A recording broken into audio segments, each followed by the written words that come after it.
Hello there everyone and welcome back to our channel. First royal wedding of the year. For all of us royal watchers, actually 2024 kicks off on a glorious note. The first royal wedding. And it is a huge and never-ending gig. The Sultan of Brunei's son has tied the knot in the first major royal wedding of the year, and we are here to cover it. The couple has had a very hectic week, as they are currently still immersed in a 10-day royal wedding extravaganza spanning from January 7th, which was the first day, to January 16th, which is going to be the last day of this very lavish wedding celebrations. During this very busy period, Anisha, the bride, has been making a notable fashion statement with all her various wedding dresses for the various ceremonies. So let's start with a little bit of background on the two. The groom, Prince Mateen, is very popular on Instagram, and he announced his engagement to Anisha back in October 2023. Apparently, they have been dating for many years and have been seen together on several public occasions. He was past tense, as he is a married man now, one of Asia's most eligible bachelors.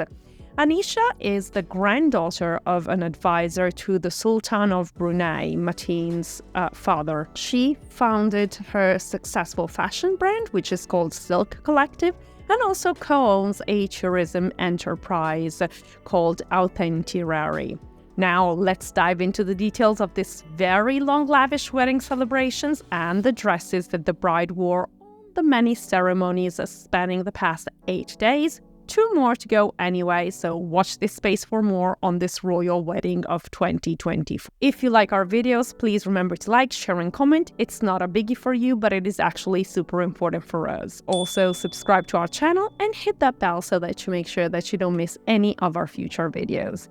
And if you do want to support us and help us continue producing our videos, there is a super thanks button right below the video down here, and we are very grateful to any of you who will hit that button. Now, let's go into the details of this huge royal wedding. The first event of the 10 days of celebrations was held last Sunday with the Khatam Quran, which is a sort of a preparatory ceremony.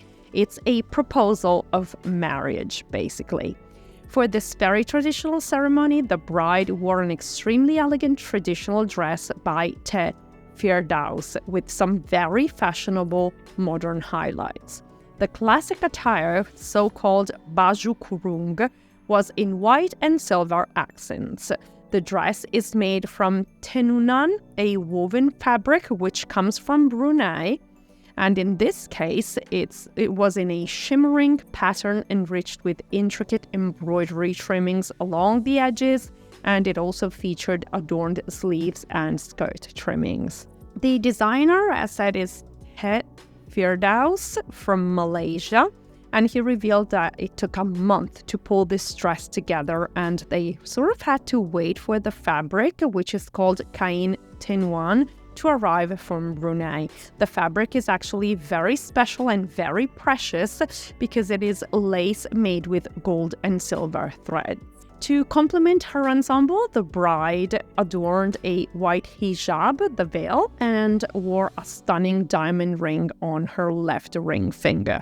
Second ceremony, second dress for the bride Anisha. The ceremonial events on Wednesday saw Anisha donning an elegant lace ensemble for the Berbedak Mandi ceremony, which is a blessing ceremony for the couple during which the groom's family brings symbolic gifts to the bride's residence.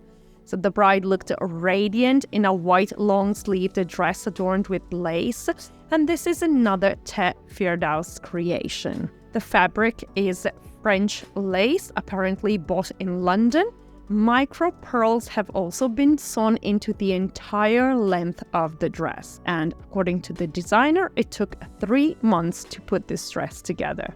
The bride elegantly pulled her hair back beneath a matching veil, enhancing her look with a touch of sparkle from diamond and pearl statement earrings. And of course, third ceremony, third dress. The bride and groom both wore traditional red wedding attire for this specific ceremony. The ritual, traditionally known as Istiadat Berbedak, is an elaborate centuries-old powdering ceremony.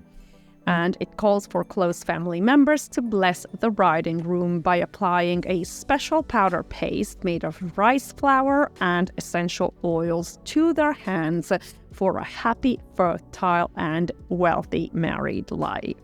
So it's a sort of a blessing and well-wishing ceremony. For the events, the couple were dressed in coordinated red outfits, which is absolutely traditional for this specific ceremony. And they were extraordinarily lavish and clearly very carefully crafted and decorated. The bride made her entrance in the room guided by hand because her head was completely covered by a red veil, which was later removed and replaced by the chunky brass headpiece, which is gold-plated. Around her waist, she wore the so-called kain songket, which is in red, just like the dress, and is typically gifted by the groom to the bride. On Thursday, day 5 of the grand event, and after 3 outfits that Anisha wore for the various ceremonies, Anisha finally revealed her actual wedding dress to the world. Because on Thursday, on day 5, what was held was the actual wedding ceremony in which the two exchanged their official vows. Anisha made a traditional and perhaps a slightly unexpected choice because everybody was expecting like a grand, more Western style dress like the one that Iman of Jordan wore for her royal wedding last year in June, while Anisha decided to opt for tradition in a beautiful white dress. It's a white dress and white veil, and also white are the precious ton-sur-ton lace trimmings finely applied on the hems.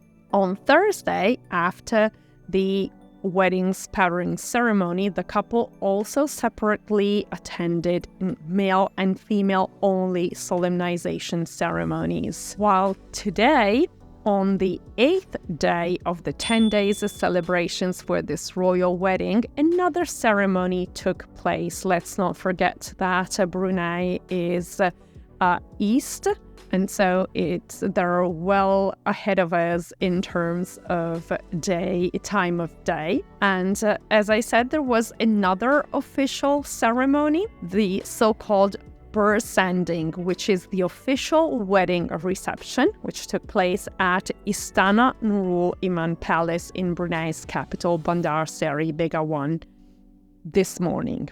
And following the ceremony, they are now officially recognized as husband and wife. So Anisha and Mateen are finally recognized by the world as husband and wife on day 8 of celebrations. The guest list for the huge banquet that will follow later today has never been revealed by the royal palace of the Sultan of Brunei. What we know is that the reported 5,000 wedding guests include royalty from Saudi Arabia, Jordan, and Bhutan, as well as government leaders and blue-blooded guests from all around the world.